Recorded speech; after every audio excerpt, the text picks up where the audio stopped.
I have the legend here with me, Mark Delisser. Every time we have him on the Gospel Breakfast Show, there's something exciting happening, something huge happening, right? Last time he was here, it was all about the songs of praise, choir of the year, and he did tell me that he Mm. had a little something, something to share, but he couldn't share it at the time. Bro, you're here now, so please tell me that you can share it I'm now. here, Belinda. It's so good to talk to you as always. Yeah, no. I mean, listen, my life is choirs, right? This is what I do. I believe that God gifted me with the necessary tools in order to, kind of do this thing, which is bring people together and get people singing and, create some good sounds and do some really good things. So one of the things that I've been asked to do this year is to create a choir for the King's Coronation concert on Sunday, May the 7th, which is always a joy. I did the Jubilee for the Queen, God rest her soul.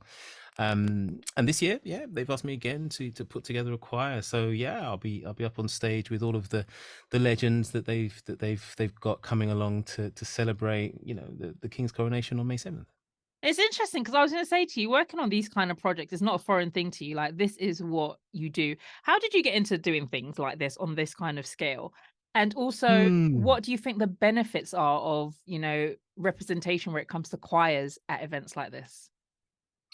Well, to answer your first question, I think I took part in a show, goodness, 2008. It was a long time ago. A show that I didn't want to take part in. It was called Last Choir Standing on the BBC, and I was there as a choral director, and I brought my young choir, who I thought were cool. But I didn't think honestly, and I've told them this many times, but I just didn't think that they were going to be good enough to go into a TV show. And it wasn't until we got to the audition that they were, the people who were auditioning us were like, "Wow, you were really great, and you got a good sound and all the rest of that."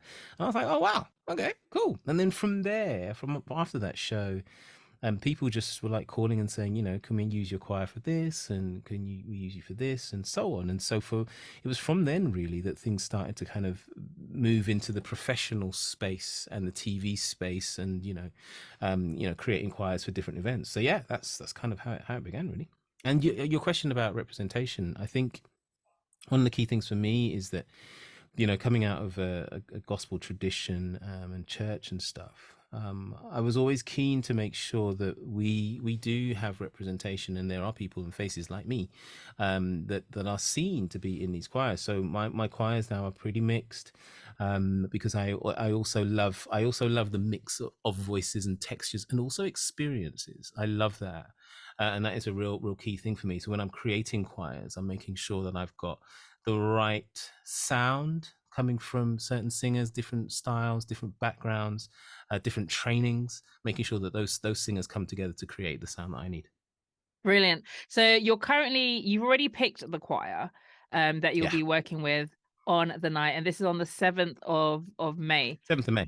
Yeah. What can we expect to hear?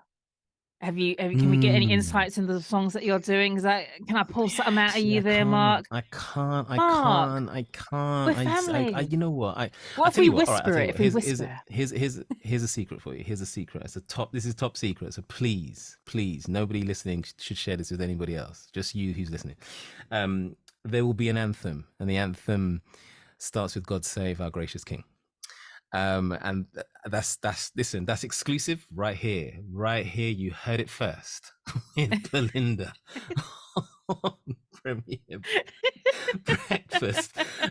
I can't give you anything more than that. I mean, listen, you talk about putting together choirs and stuff, and these events are real fun for me, because when I take the event, I'm always like, okay, who are we singing for? What's the material? What's the style? And I do that because it means that I can kind of put together the right voices. So for the Jubilee last year, we were asked to do a song, Nessun Dorma by Andrea Bocelli. And I'm like, okay, cool. I know that I'm going to need some people who have a classical leaning. Do you know Mm. what I mean? But also some people who don't, who can turn their voices. And as a trained voice coach, my joy, I guess, is working with a voice who or a person who has a voice that is so malleable, and the majority of the singers that you'll see, that you saw at Jubilee or that you'll see at the Coronation, are so incredibly malleable. So I can ask them to change a sound within a second or a heartbeat, and it can change. And so we were doing Andrea Bocelli, which was classical, where, you know, we could be doing soul, which was Diana Ross. We could be doing a musical theatre song with Jason Donovan. Do you know what I mean? And so the rigors of having to change those voices and create different sounds is pretty simple because the voices are right. And so that's my joy, putting together a choir that can cover all the bases, really. So you found out who you were doing the project for. You picked the voices that work with that. Do you get Hmm. to pick your songs for this event, or were you No, told kind of what you have to no. sing? So every act comes in and they say, "Cool, this is what I'm going to do," and they do what they want to do. And Oh wow. I just create the sounds behind them just so that it enhances what they're doing. Brilliant. So this is taking place Sunday, the 7th of April. Where will we be 7th able of to May, see it? 7th 7th of of May, May, sorry. 7th of Where May. we'll be able Yeah. to see it? Yeah, on BBC One. You know, just all over the place. I mean, all of the advertising has gone out already, so all of that is not a secret. But yeah, BBC One, 7th of May. I don't know what time it will be. Sometime in the evening into the night. So it's going to be a spectacular. So check it out. Also, so I've heard on the street, or not so much on the street, but recently that there's going to be a gospel choir on the day of the crowning, possibly singing as well. You know anything about that, bro? Yes. You What can know you tell what? me? I honestly, I will say that has nothing to do with me.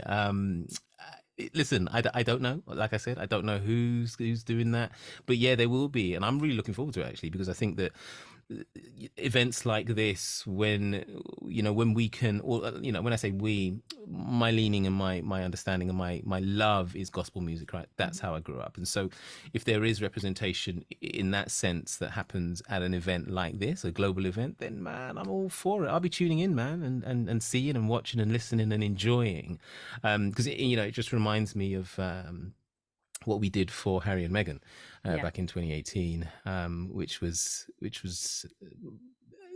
a journey. I will say, as the arranger of that song, it was an absolute journey for me. One that I look back with fond memories, but also quite painful memories, actually, because it was a hard slog to get to that point of actually just singing that song on the day. So whoever is in charge of the gospel choir for the Coronation on the 6th, man, listen, I'm praying for you, because it wasn't, for me, it was a really hard task. But I mean, by God's grace, we got through it, and it was a joy to behold on the day.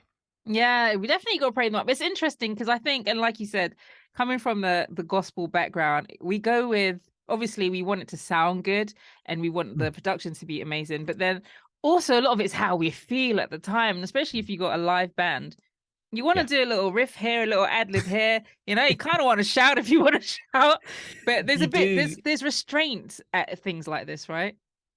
There are. I mean, for all of the years that I've been doing this stuff, there's always somebody or a team of people that want to know exactly what it sounds like, where it's going to go, what you're going to do with it, and there's multiple opinions really, and they just want it to just be good. You know what I mean? Strong. But for us, and this is one of the things that always makes me go, oh man, is that when we are in church and we're doing our thing, right? And it's just like, the song that was supposed to last 3.5 minutes is now into minute number 7. Do you know what I mean? It's just like, and that is how you feel. That's the feeling of gospel. That's the feeling that we have. And it's just like, yeah, man, sing that chorus one more time. Okay, but it's the 45th time mark. Yeah, let's go one more time because it's so good. Those things just can't happen in an event like this, and it's live as well. So sadly, it won't. You know what? I'm hopeful that it will be as close to church as it can be, but I know that it just won't be as free as we would like to be in church. As you said that, I remember kind of in the church where I grew up, kind of where I am now as well, to be fair, but the church where I grew up was more old school Pentecostal vibe. Mm, And mhm. you said like the song could go on for 7 minutes. I'm like, 7? That ain't nothing. We could sing like the last line of a song for 10 minutes Yeah, yeah, easily. yeah. But you see, what's really interesting, I said 7, you said a whole lot longer. In my church, which is a pretty conservative Seventh day Adventist church, All right? right. 7 minutes was long. You know what I mean? I mean, I know when I kind of started to venture and visit Pentecostal churches, I was just like, man, this is a vibe. Do you know what I mean? This is such a vibe. So yeah. So I say seven, which would have been long for our members at the SDA Yeah. church, but for you guys, whatever. Let's go 15 minutes. I mean, the gospel choir could just wrap it up and go crazy. I mean, they'd never be invited back again, but it'd be interesting to see. It would be interesting, but if I talk about our experience from 2018 with Harry and Meghan, it was like this is the amount of time that you have. Do you see what Yeah. I'm saying? And it had to fit within those. I don't know if it was maybe 2.5, 3 minutes. That was all the time that we had, and so they will be pretty strict on how much time the choir can be on for. But let's see. I'm super looking forward to it though. Same. I mean, you guys did an amazing job with Harry and Meghan, and I felt like I was unsure as to would we lose the gospel feeling because of the Mm. kind of restrictions that were on there. But I Mhm. don't think we did. I feel like we got to hear the voices. There was still that the atmosphere Yeah, of that gospel thing that we're used to, maybe yeah, a little bit more palatable for everyone who's not maybe used to gospel.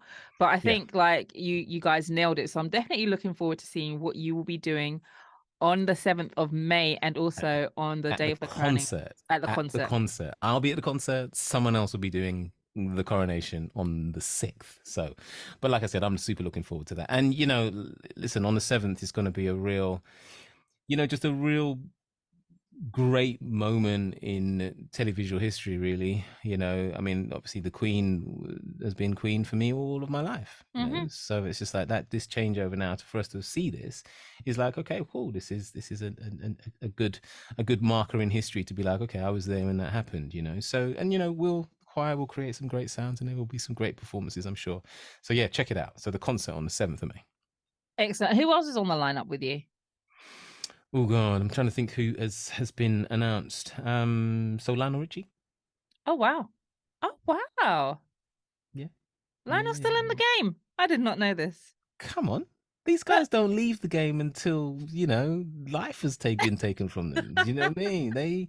They continue going for forever, man. Seriously. And I say that, with all respect to these guys who are, mm, in their 70s and some in their 80s, but they're gonna keep going. Their voices, if we just talk voice for a couple of seconds, it's like the those guys who were in the 60s and 70s just developed a craft that was so incredibly strong, right? They grew up doing this. They were doing it since they were small, and then they continued into their teens, 20s, 30s, 40s. They will continue singing for years to come.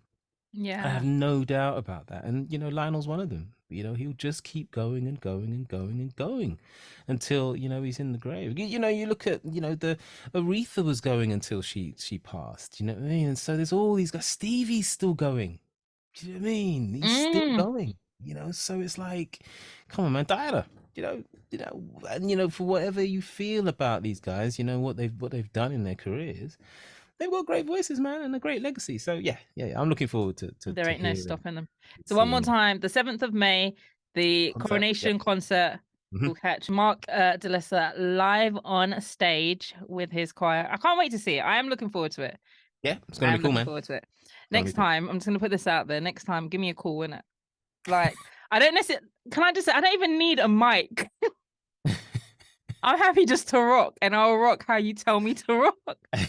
I just want to be a part of the project, you know. Little two-step, man. It's all good. We could do that.